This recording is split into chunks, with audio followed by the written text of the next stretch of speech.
আওয়ামী লীগ রাজনৈতিকভাবে নিষিদ্ধ হোক এবং আওয়ামী লীগের সাধারণ যারা সমর্থক নিরীহ নেতা কর্মী তারা প্রয়োজনে নতুন নামে নতুন ভাবে রাজনীতি করবে, কিন্তু ডাকাত খুনি সন্ত্রাসী আওয়ামী লীগের নামে এই দেশে রাজনীতি করার কোনো জায়গা নাই।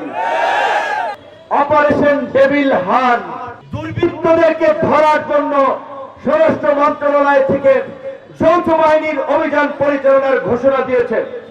আমরা এই অভিযানকে স্বাগত জানাই। দেশে অবস্থানরত আওয়ামী দুর্বৃত্তদেরকে নিশ্চিহ্ন করে দেওয়ার জন্য সামরিক বাহিনী, পুলিশ, র্যাব, আইন শৃঙ্খলা বাহিনী এবং ছাত্র জনতা, নাগরিক যৌথভাবে কাজ করবেন। তবে নিরীহ একটা মানুষের সাথে অন্যায় করবেন না। কারো বাড়িতে আগুন জ্বালিয়ে দেওয়া, কারো বিল্ডিং ভেঙে দেওয়াকে আমরা সমর্থন করি না।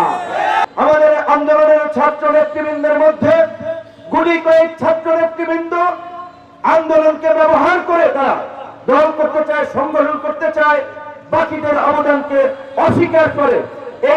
এই মানসিকতার যারা পোষণ করছেন তারা গণ অভ্যুত্থানের শক্তি সময়ের মধ্যে বিভাজন তৈরি করছেন।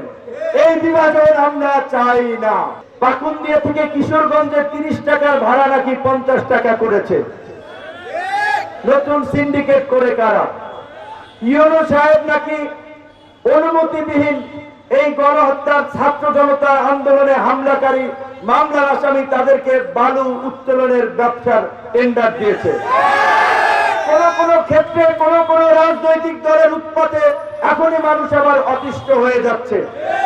এই লক্ষণ কিন্তু কারোর জন্য ভালো না।